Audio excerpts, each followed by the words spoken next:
Assalamualaikum warahmatullahi wabarakatuh. Nama saya Evril Kusuma Wardani dari Prodi Akuntansi. Saya akan mempresentasikan hasil jawaban saya di mata kuliah pemeriksaan Akuntansi 1. Pembahasan yang pertama yaitu mengenai profesi akuntan publik serta jasa yang dihasilkan oleh akuntan publik. Diambil dari kasus PT Maju Jaya. Soal pertama, jenis-jenis jasa yang dapat diberikan akuntan publik untuk PT Maju Jaya. Ada 3 jenis jasa yang dapat diberikan. Pertama ada jasa asurans, yaitu jasa profesional independen yang meningkatkan mutu informasi bagi pengambil keputusan.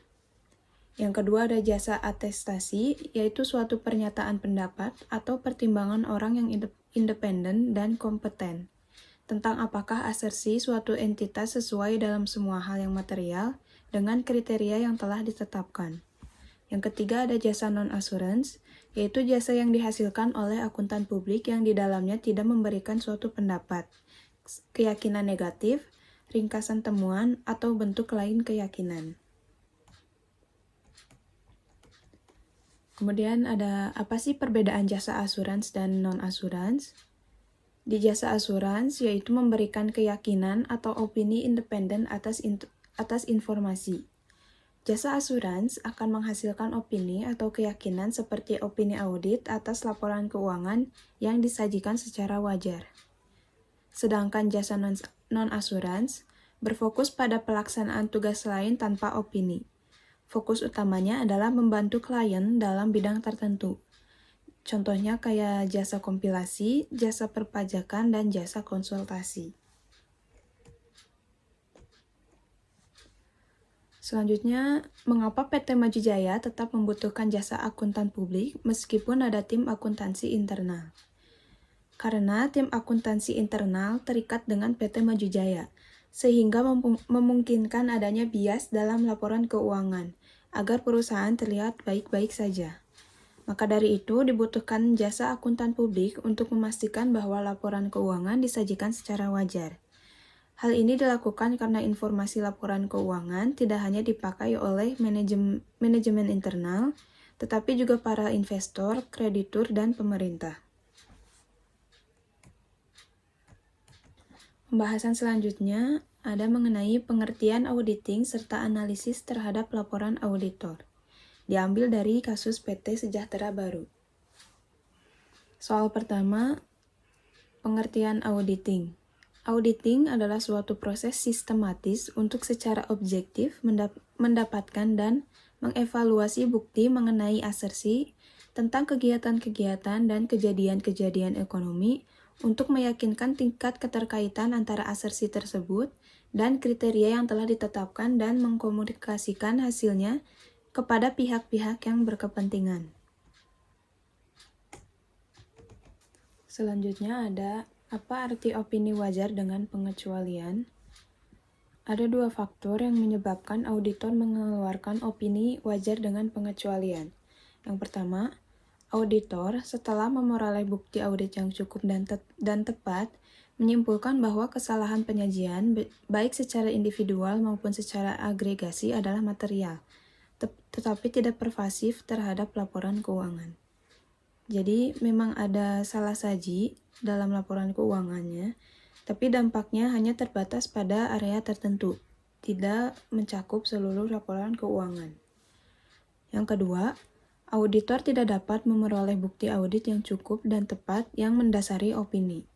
Tetapi auditor menyimpulkan bahwa kemungkinan dampak kesalahan penyajian yang tidak terdeteksi terhadap laporan keuangan, jika ada, dapat bersifat material tetapi tidak pervasif.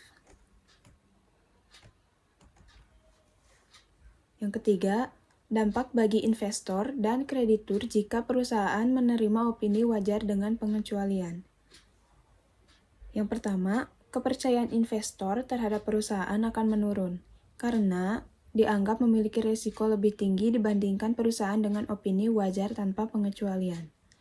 Yang kedua, munculnya ketidakpuasan investor terhadap tata kelola perusahaan karena terindikasi adanya salah saji material atau ketidakcukupan bukti.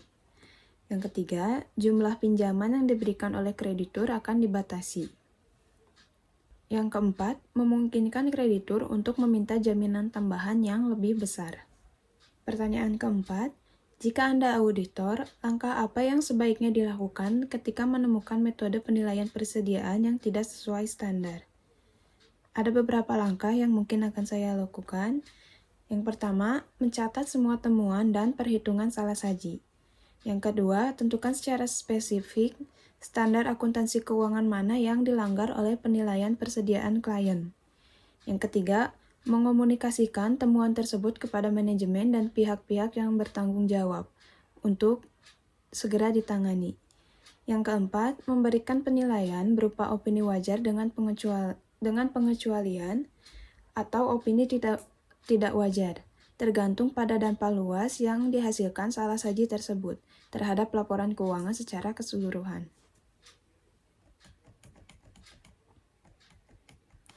Pembahasan selanjutnya ada mengenai standar auditing, yang diambil dari kasus KAP ABC.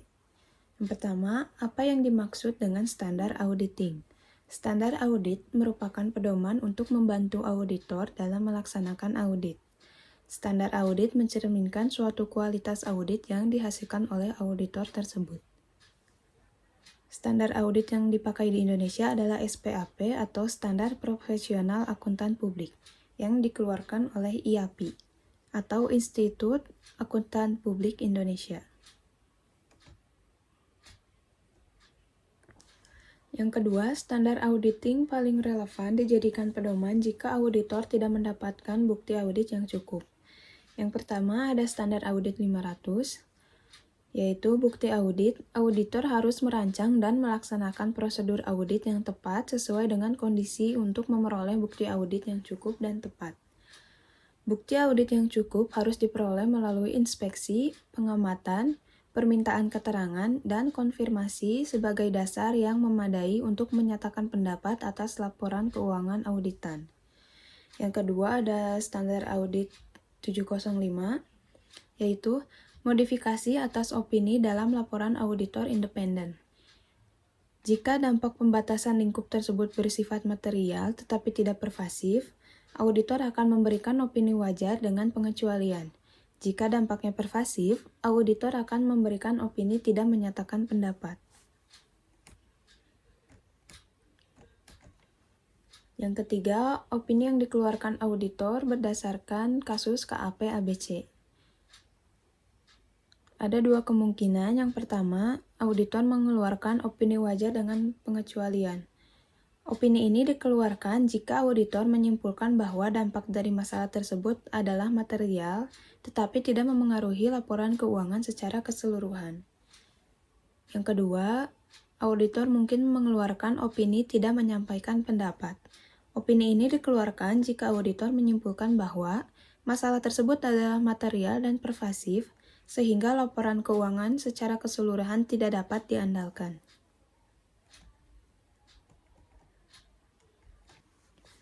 Pembahasan selanjutnya ada mengenai kode etika profesi akuntan publik.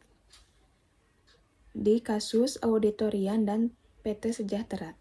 Yang pertama, prinsip etika yang terancam dilanggar dalam kasus auditorian dan PT Sejahtera. Yang pertama ada integritas. Auditorian mendapat tawaran bonus tambahan jika menyetujui permintaan klien. Tapi hal ini melanggar prinsip etika profesi akuntan publik yang harus memberikan opini secara jujur demi kepentingan bersama. Yang kedua, ada perilaku profesional. Pengaruh yang tidak semestinya dari klien dapat memengaruhi perilaku auditorian yang dapat membuat pertimbangan profesional dikesampingkan.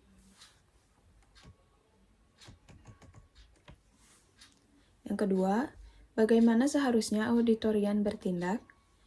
Auditorian harus tetap memegang dan menjalankan semua prinsip etika profesi akuntan publik dan menghindari semua bentuk kemungkinan untuk berbuat curang yang dapat merugikan banyak pihak dan dapat merusak citra profesi akuntan publik. Selain itu, pastikan agar tidak ada benturan kepentingan sejak awal.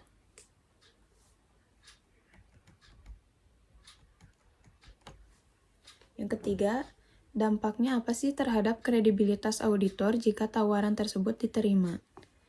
Kredibilitas auditor akan menurun di masyarakat karena auditor dianggap tidak independen dalam menjalankan tugasnya.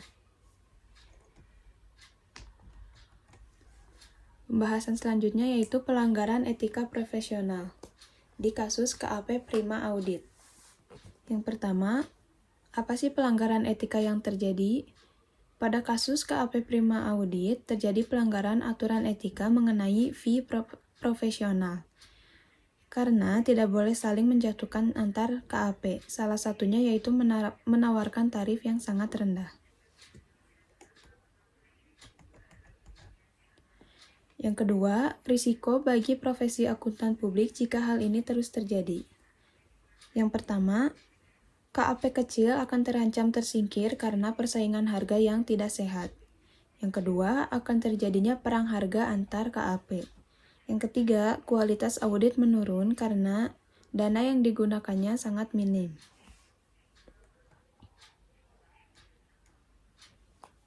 Yang ketiga, bagaimana standar profesional mengatur tentang kewajaran honorarium audit?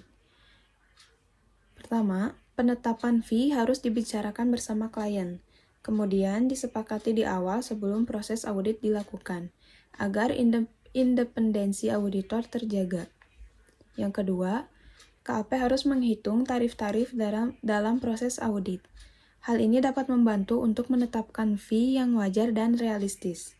Dengan begitu, perang harga antar KAP dapat dihindari, dan juga untuk memaksimalkan kinerja para auditor.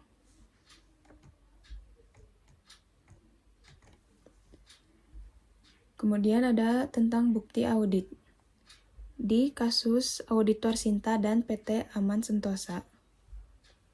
Pertanyaannya, apakah bukti audit yang dikumpulkan sudah kompeten?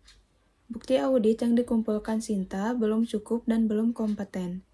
Bukti fisik dan dokumenter sangat penting diperiksa karena merupakan bukti tertulis yang dapat ditelusuri untuk dibuktikan kebenarannya. Selain itu, sebagai auditor junior, Auditor Sinta belum kompeten untuk memberikan pertimbangan profesional hanya dengan berdasarkan konfirmasi lisan dari kasir. Yang kedua, jenis bukti audit yang seharusnya diperoleh oleh auditor Sinta. Yang pertama, perhitungan fisik uang tunai. Yang kedua, faktur, rekonsiliasi bank, dan pengumpulan bukti-bukti transaksi untuk mengetahui apakah adanya upaya kecurangan atau tidak.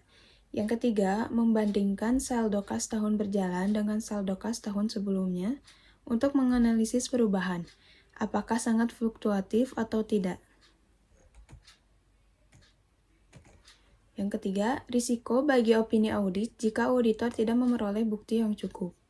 Auditor kemungkinan memberikan opini tidak menyatakan pendapat karena tidak memiliki dasar bukti yang cukup. Perusahaan yang mendapatkan opini tidak menyatakan pendapat atau disclaim terancam mendapat penurunan kepercayaan investor, reputasi perusahaan rusak, dan pembiayaan terbatas. Hal ini disebabkan karena perusahaan terkesan menutup-nutupi keadaan perusahaan yang sesungguhnya. Sekian presentasi saya mengenai jawaban dari tugas pemeriksaan akuntansi 1. Mohon maaf bila ada kesalahan. Terima kasih. Wassalamualaikum warahmatullahi wabarakatuh.